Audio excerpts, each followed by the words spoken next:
atona kontona na lal min yalon ko yela hajul tunanje dinata kane dankunna mun kamala bankola tanya kono na komino tanya amunta mobe dankunnan be ya mutako ala hajolati ka be tentola ka be jayi ka foko bi alhamdulillah bi fanam lumbalati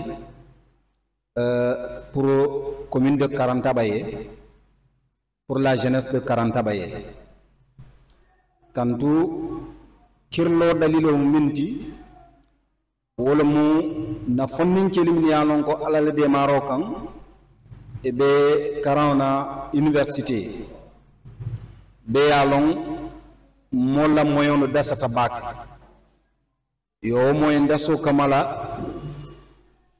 sawasan mairie ka jube ka fembondi ka di la prier fan ka fundan noala ila kulu kono kanto karandula wuludla be jannato ko be jannato bare karam bi ta kelele mo manki janti be mantar la sotoje be mantra condition beto kono wayatenna mairie fanaka fanka kya bulo du koto ila moyon ta ya kamala amunta yo moyon ñin na kadi sawosan alal de marokan bile ale mbe bulo siama nga nata mulu kumandi walla kana kawo bulufion ka dila nsafule kadim fawnu la kantum fawndo ko lelum ndiwnu mbariwnu mfeon be anim fana yadi ka étudiant makoy umu commune be makolat parce que fonnin kelle be musamati min be ade sama nyinola niyo makoy imo makoy yefona samale makoy je watna la mer amang sanari la kola ko moni étudiant na kala mo abe fankari nyinna anala equipe mulu kawlu makoy folo kata ka bundal konko e miatna fo isi fen sotono min manke mairie fona bundat wol tambita bara wobe nyawanya min bendol fanal ni tema ka oke kantu communauté tano la fanninkel koma communauté tano la karanal koma donc nim moldo karan kan min be ni tema wol minde ke makoy fo min satene kamin ni o karan kono isa soto na ka be mandina wala la kana kayitandila o subvention mi alon ko nyanna dila la maire fond bi jang sa adila o kulamu a nyanna kake birin bari mobe alon man sakunda ku man sonya e ko do muta wato dola alla mukal lanyina la pour ya sotono it lafta la wato minna yo bara war sos lañu wato mem fanala man fe aman joya parce que ouverture le kering étudiant jamabi je han de nouveau bachelier jamabi je manta folo donc bibi ni fon soto o be na fala bagi ka betendu ka be jeyi yo mbediamu dila le président na mi alon ko atabe fonninke étudiant ni nyaato commune ñim kan ni seta kamarati alhamdulillah nga fana tentu nga jayi anala equipe mulbe parce que yemi yitandi wolo mu ñinti kat do ko le yitandi pour commune yi fanko le yitandi commune parce que ñina yeminke pour la première fois dans l'histoire de la commune de Karantaba wonyando eke donc nga jigi molle mundo engagé tale donc commune do fanal be engagé ren commune yi ñami fanal be engagé ren wala ñama karawna fannala imanna dan karawna fanna da mala kamul sensibiliser ku jamala wo kamala ke fanal tentu anala équipe mumé be kan to ñaato nga man sonia ni be mul ñaato ibe kula aman sonia e ko be le soto baro ke ifana ya mari wala ko la nanata ifanga ya accepter ya mamin ka molum la réussite de la commune de Karantaba wo réussite o bolo jibe la mon la comportement o tan kon na ñaasi na commune la parce que sans nous commune ñin tidala donc sans vous la jeunesse commune ñin tidala donc be maintenant ni tentu kan ni jeya kan ka foye ko ala baraka mbe yamo murle kan janni la maire fon bina ko yamo ñin clôturer ka enveloppe ñin di assalamu alaykum mbe be kontaan na be tent la mbe be jayila alhamdulillah rabbil alamin alhamdulillah famma ko yolam ani ka commune ma koy umu ala tentu ba so nim mo sur da min be lori commune le mo sur defna min be bulo kula umu ala tentu ba yo do min funa ka ke wal funa si wakilo ke bake si wakilo ke bake pour na tan sama kamala so bi commune la nyaata wala diatanye so diamla bonna fola ako commune ni fonni ke digi yatano o dum to yarate yo woto fuka hakito ja ko bake mbe le maire tentlamba ajayila la ke ku baro ke ku nyimala so ni sanne tiba alona kwa ko nyinka ke ye baraka kete askeno ay fulo nyinna baraka kele ye baraka kete wo fulo nyinna na ye babudo almale nyarta besona kila hormo sabla afuna kasoro nyinna alkana woto dundale besona wassalam. Mes parents d'ailleurs, j'ai pas de nouveaux visages ici, je connais tout le monde. Et que c'est un plaisir pour moi aussi de vous remercier tous et en voyant aussi les élèves avec qui j'ai partagé la même classe dans la salle. C'est un plaisir pour moi. C'est Khalilou Seydi, étudiant à l'université Assane Seck de Ziguinchor, master 2 géographie. Alors je suis ravi aujourd'hui d'être là parmi vous et de partager ce beau souvenir avec monsieur le maire. Parce que ce n'était pas facile. Moi, en tout cas, aujourd'hui, j'ai fait 6 ans à l'université Assane Seck de Ziguinchor sans autant une fois parler de la subvention. Donc, c'est la première fois et que je suis heureux. Donc, nous avons cette amicale depuis maintenant 2 ans et que nous n'avons jamais eu la chance de la voir. Donc, si cette occasion se présente, je pense que c'est le moment aussi de tendre les mains et de prier encore que, monsieur le maire, que vous soyez là encore et accompagner les étudiants. Nous avons enduré l'université, nous savons ce qui se passe là-bas. Donc, c'est pas facile. C'est pas facile que ça se passe comme ça, de manière très transparente, et je suis aussi ravi. En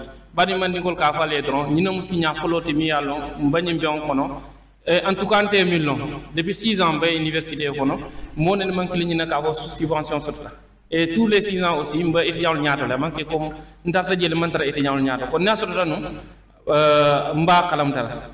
tout le monde bien que font les fans kata mol feje milliards politiciens les mots kate ñinin ka fen na mi yalla ndiyam ma koy fonsi nando kol ma koy no kana ñina ko momi yalla ne bako soto til folo aka ko yamale université ko do je ñandar tige men sanna pour ye fam balundala e ka obligé le ka di étudiant ne ko tel dalta saté lan tel sa ñini non fay donc ni ñin sifa sota ngamira ñi fo droit dron ko droit monsieur le maire fo ala kol sitano ñaato ñami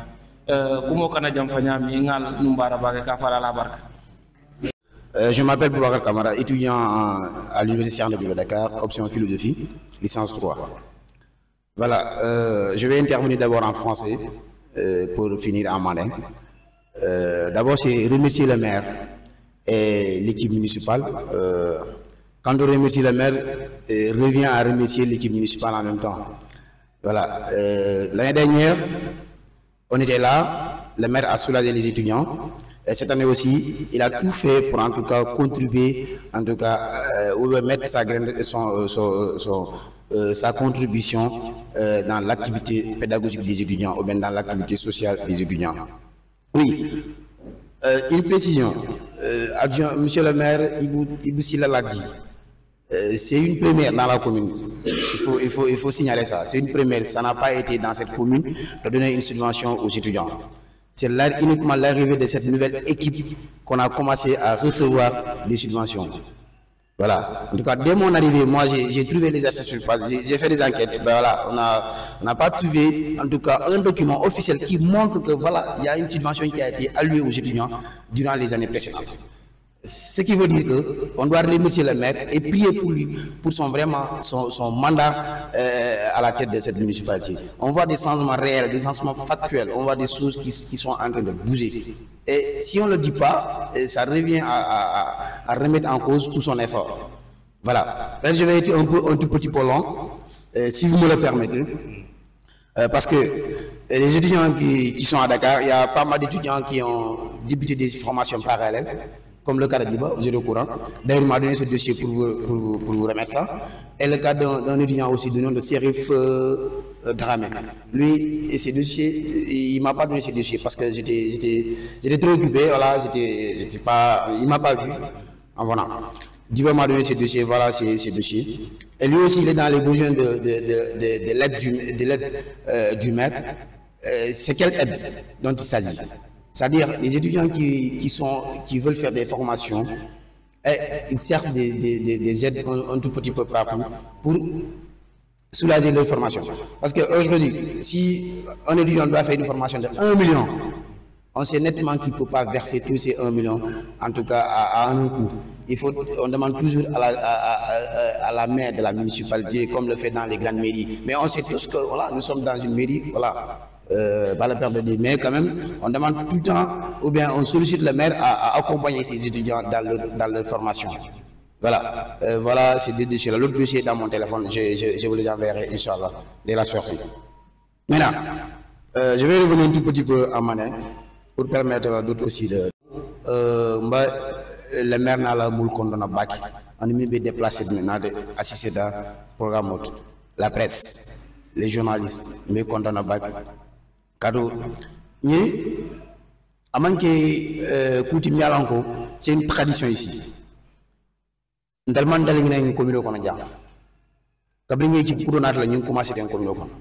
Mon cher président l'a dit, à cause 6 ans il est à la tête de la structure, mais il n'a rien vu. Oui, c'est vrai. C'est comme ça. Ça n'a jamais été. Vraiment, vraiment, il y a le dévouement envers les étudiants, envers la jeunesse de manière générale, que subvention, qu'il faut qu'à dire étudiants là. C'est rien à dire, il y a une moto ou une kilométre.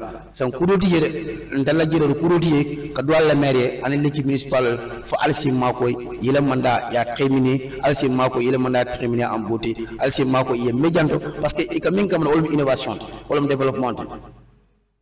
Mulwo soli wala mo commune ko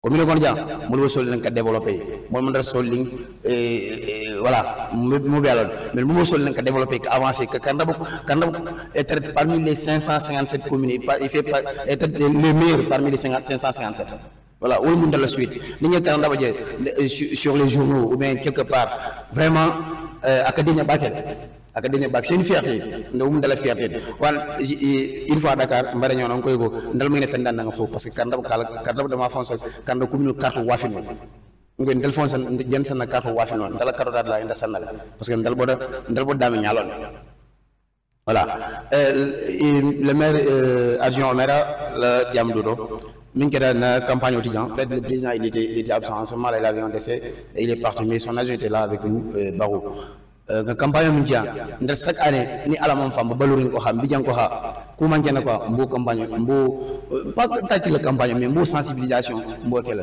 parce que au sensibilisation tala mi rol bayin ko mi changer no wala la mef na ma ko la do ko parce que ni man ni gol ka fa jamo ko ni mo wolo retilo la lo di won bo hani ni ani a tradition man ko mais ni mo ka la do fa la do mda ci de avancer no nyama ko vraiment mbal kontana mbal jeila et à la barka merci. Merci. Messieurs les adjoints, que conseil B content, que étudiant le nyaton kol B content, parents d'élèves milu bidjang, aning sate mol B alpha milu B bidjang, qui B tendu qui B jay.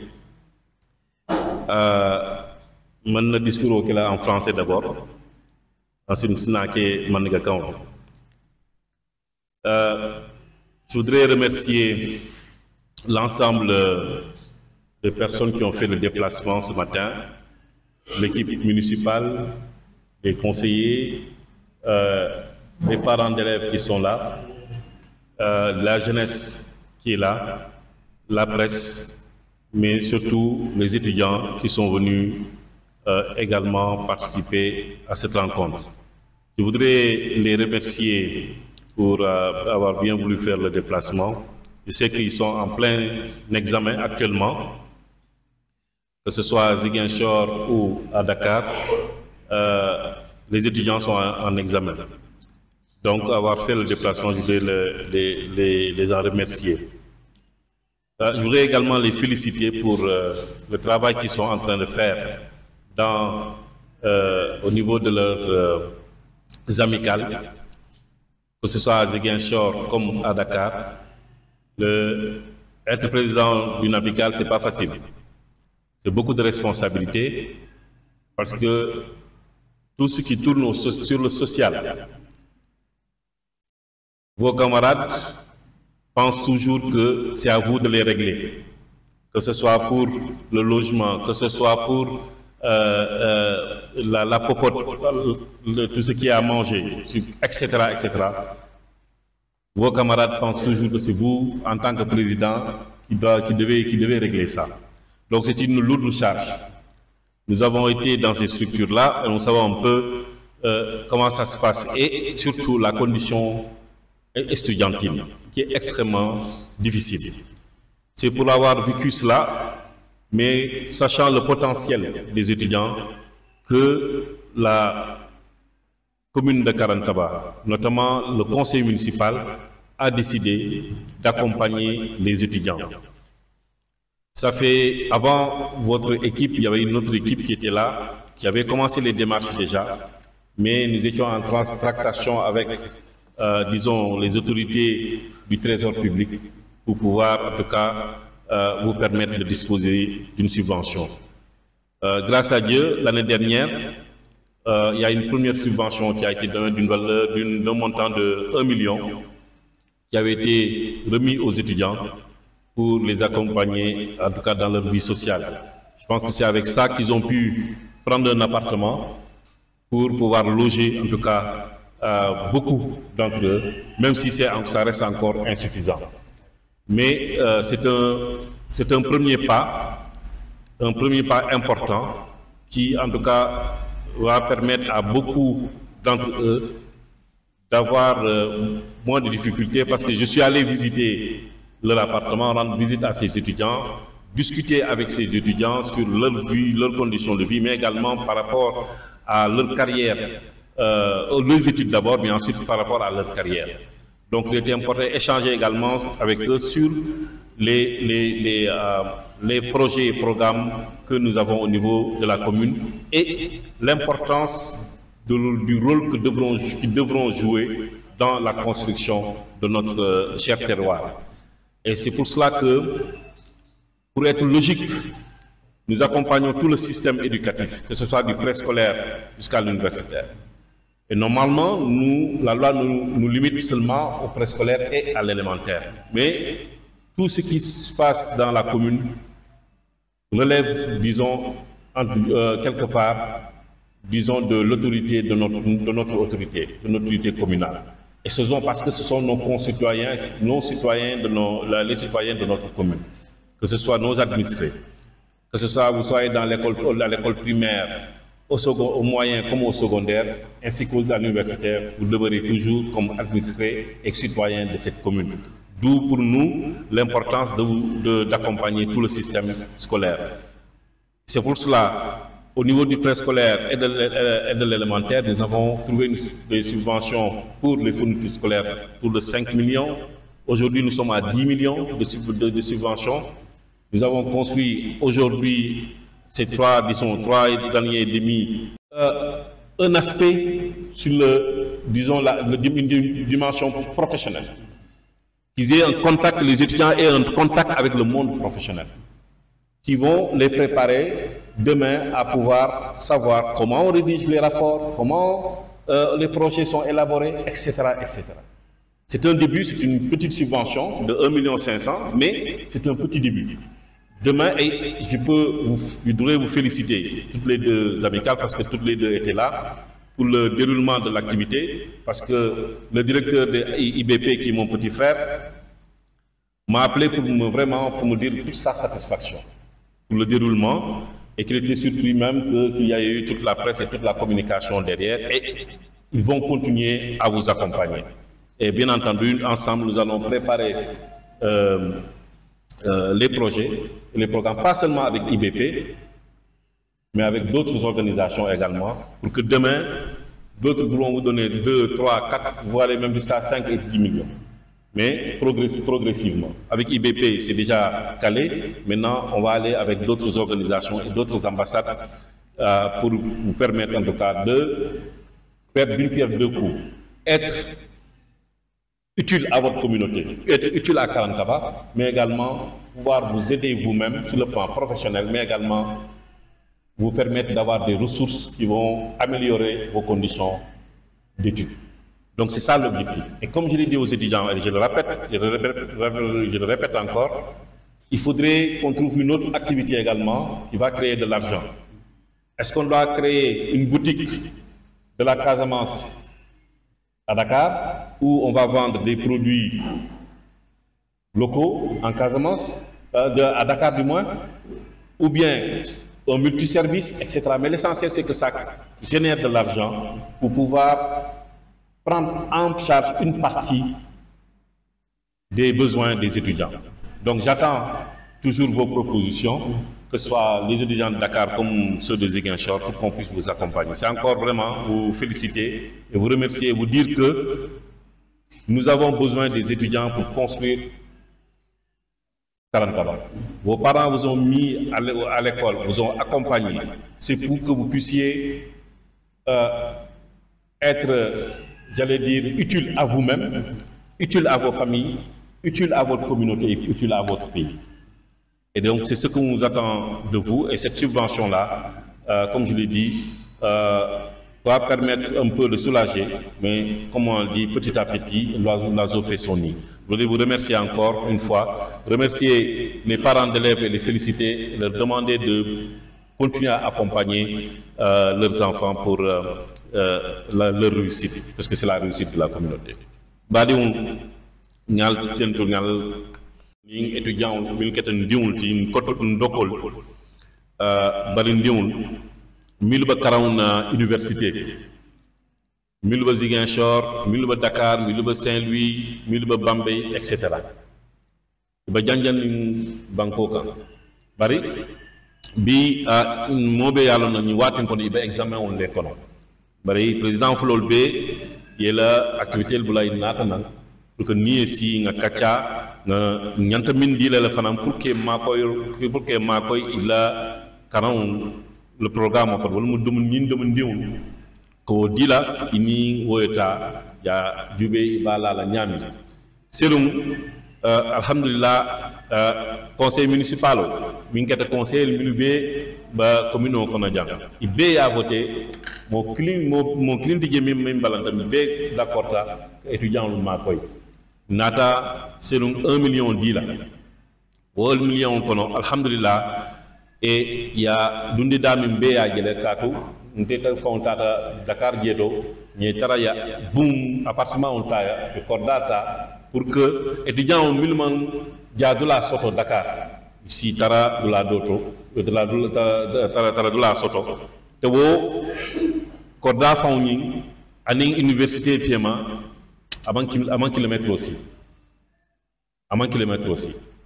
Donc, au Balti, aning bibliothèque, manjamfa, aning karang kakedami, go fana manjamfa. Parce que nous savons que si la fla, ça va, il faut la traverser avec il faut dire. Donc, le président félicité à la Lonia Mala. Aning président Sidi Fanan de Ziguinchor, Aning Boubacar Fanan Camara, qui est félicité.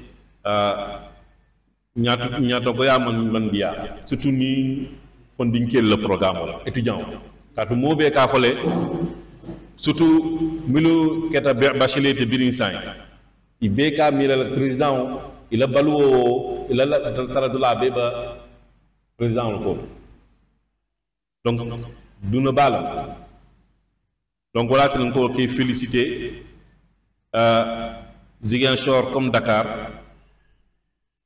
ako man feya bari bakan ne pa serum Ziguinchor ma soto num karto nga mira nun ne be banum fenke kilum na to bala wala tin ñi nang conseil municipal décision fananta pour que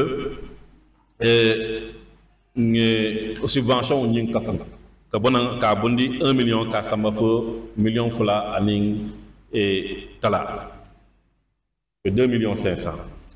Donc obe pour que makoy le karawon le programme ka ketal iba taradulato aning tikel minu basanna pour que makoy domor koto man saké fiscal subventionné bari xan ko bi ko yalla bi téré donc fo que makoy wo koto flanjang ke féliciter katu aliajele ñing sama kono étudiant nata état satel tanin kilum be que mol kacandi min keta karawna programme anin nsafo kacha jamal le keta sate o sate wobe itolle o programme o safe ntol miriol ye makoy nin ndebe nun do ko la damin e ka fay international budget partnership niaju be bi xan Sénégal jang ñing député kutol minube sirim bi Jamal bi jayeto min keta ministère des finances et du budget de l'économie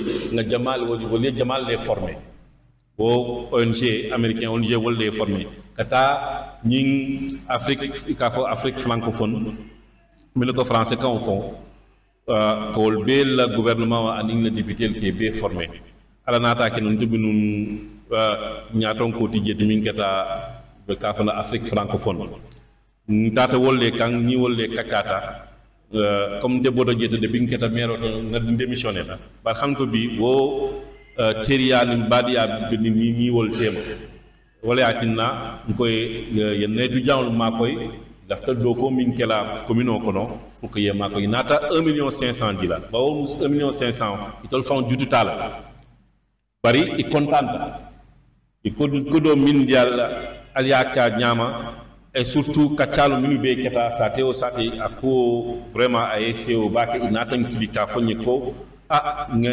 alla dindewul de bi de nge mutal sa donc ni ba do ko continuer la donc wo programme SIFA lafta wo SIFA la fala pour que dol fanan projet dol ani financement dol si sotono pour étudiants pour que xanning mairie ma la subvention man fotana parce que alia jele bi me décembre presque novembre lokono subvention sans la sorte donc pour que kanam mairie programme fombato asi kudo sotono min balma koy la pour que bunko domorko etc wolbe si sotona ko walakinna inshallah partenariat continue le cal ning ambassadeur ning ONG dol fanam mettre la relation pour que al subvention dol sotono asi banko nafa parce que al kasa manan janne an sate molge keta kacati akete projet dolti aba sate mol nafala babal fanan nafala alla londo lo karoto kalon ko sama akal nikindi doko la parce que karaw ni doko man ke kiliti ni o potala asal la condition de disons d'étude pour nous kata alla karang alla ta dulato domoro niveau programme SIFA asal ma koy woto donc encore une fois kal tentu kal jay kal féliciter alla lo ñani mala que parents d'élèves ke faran tentu ke jay katu ke dimu ka dundi école primaire ya samba CMO abara CMO ya samba lycée to fo bi ya samba université dunu bal dépense bal donc aliyo kele pour que ye fan nafa aliya kele pour que yal nafa aliya kele pour que ye la ñin banko nafa aliya kele pour que ye Sénégal be nafa donc o parents d'élèves qui tentu ke jay ka foye ko ye fem fe ke karam na programme ama ima fay investissement la min keta mimba sama abaku jamal le wulula mimba mol nafala mimbe fond nafala min le étudiant fond dindi wul fond nafala encore une fois kal tentu kal jay min be mabe tani bewto keta journaliste al conseil le bureau municipal conseil milu bijan fondinkel parents d'élèves be momo bijang ta tentul ka jayi wassalam.